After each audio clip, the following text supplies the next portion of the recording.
let's get to the Bo Bichette portion of this conversation, because I have said this for a couple days now, especially since the Tatsuya Imai conversation. I don't think the Phillies will inevitably sign Bo Bichette.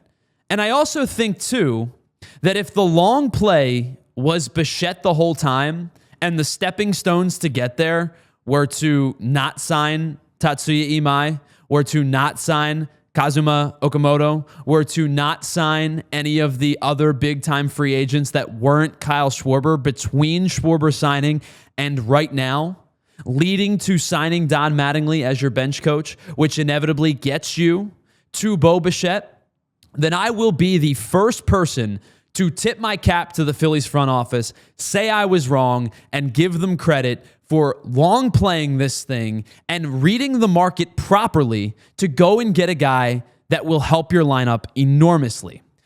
I will say this, though. I have very little confidence that that was actually a plan, and less confidence of it coming into fruition. If I'm wrong, I'll be the first one to admit it to you. And if Dave Dombrowski has outsmarted me and you and the rest of the league, then we will give him a ton of credit for doing that, especially if he's able to get Bo Bichette for less than what the expected number was when free agency started. I will be the first to tell you I was wrong. I don't think hope's a strategy, but I think in this instance, they have something very, very small to root intangibility for the first time because they added Don Mattingly to their coaching staff. I don't think Bo Bichette signs with the Phillies, but at least it gives me the smallest little glimmer of hope that it may end up being a thing. So let's play under the pretense that it does end up happening for a second. Let's talk about the bad before we get to the good. I think the move, of course, is going to require a ton of patience on the defensive side of things, because your defense is going to get worse with Bo Bichette in the field. He's not a shortstop anymore. I think that's the holdup for a lot of teams and him himself. Does he think he's still a shortstop? Because I don't think he's still a shortstop. I think a lot of people around baseball don't think he's still a shortstop anymore. So the question is, can he and is he willing to play second or third because he's not a shortstop anymore? I think the likeliest outcome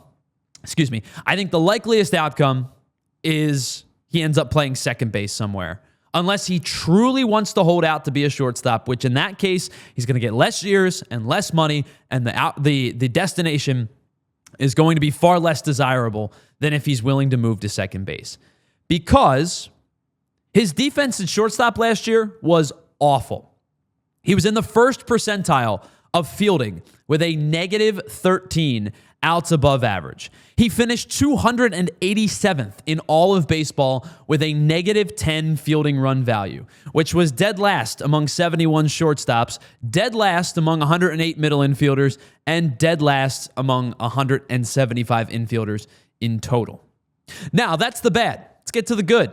The bat's real. It's very legitimate. And I know that I argued the other day that Adolis Garcia's bat speed is not particularly strong anymore, and it has slowed down. And I'm about to talk about a guy whose bat speed is in the 15th percentile last season in Major League Baseball.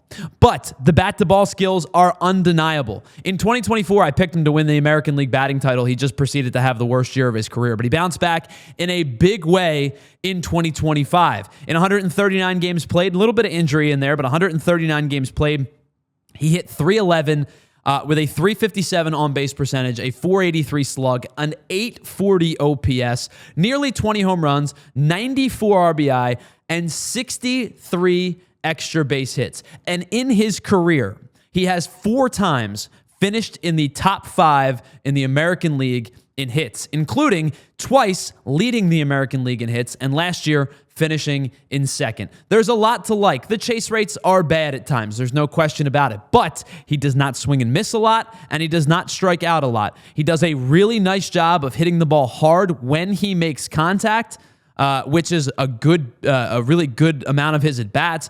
And then you see all of the expected numbers on top of that. His expected numbers kind of go in part to where his average is. 298 expected batting average, which is in the 99th percentile. So he outperformed because expected batting average doesn't go much higher than 300. Expected slug just 18 points lower than his 483. His average exit velocity, 91 miles an hour in the 72nd percentile. Hits the ball hard, makes a lot of contact, does chase a good bit, but doesn't whiff a lot, doesn't swing and miss. There is no question in my mind that Bo Bichette would make the Phillies offense significantly better. And I think the best thing that you could do with Bo Bichette is put him in a handful of different spots. He could hit second.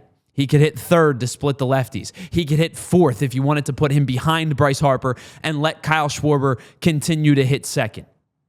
You have a plethora of options that not only allow you to plug and play Bo Bichette really anywhere in the top four, but move the rest of your lineup down the spot that they need to go. It allows Alec Bohm to hit fifth or sixth. It allows Brandon Marsh to hit sixth or seventh. It allows whomever's going to catch to hit seventh or eighth. It allows you to stretch your lineup more than you've had in the past. It means that Alec Bohm doesn't have to be your cleanup hitter and could naturally slot into a spot that makes sense. It means Brandon Marsh doesn't have to hit fifth and can naturally slot into a spot that doesn't make sense. If JT Realmuto is back, it means he doesn't have to hit fifth or sixth and could naturally slot into a spot that makes sense. He finished second in the American League in hits last year, and again, he doesn't strike out. He hits the ball to all fields. Last year, he hit 308 against lefties, 312 against righties. He's matchup proof for the most part.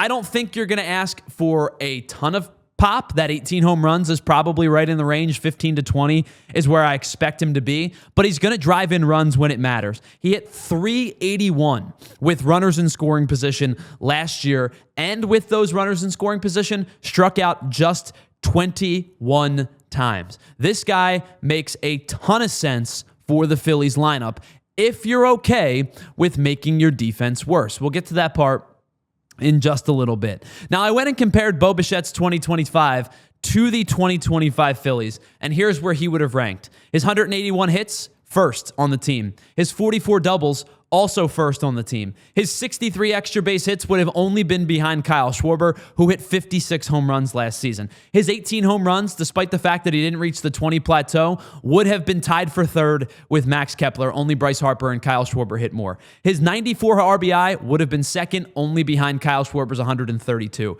His 311 average would have been best on the team, even better than Trea Turner, who won the batting title in the National League. His 357 on base would have been tied for third. His 483 slug would have been third, and his 840 OPS would have been third. All of those numbers behind just Bryce Harper and Kyle Schwarber. The point being is, Bo Bichette would have been an immediate impact in 2025, and I would expect his bat to be an immediate impact if they were to be able to sign him in 2026. Again, I don't think it happens. I think Bo Bichette ends up getting more money and more years than the Phillies are comfortable giving him. But I think at this very moment, if you said to me, how does Bo Bichette make the Phillies better? In a plethora of ways, he makes the Phillies better. You could hit him second, you could hit him third, you could hit him fourth. Does he sign here? We'll wait and see. But there's no question about it that offensively, Bo Bichette would make this team's offense significantly better.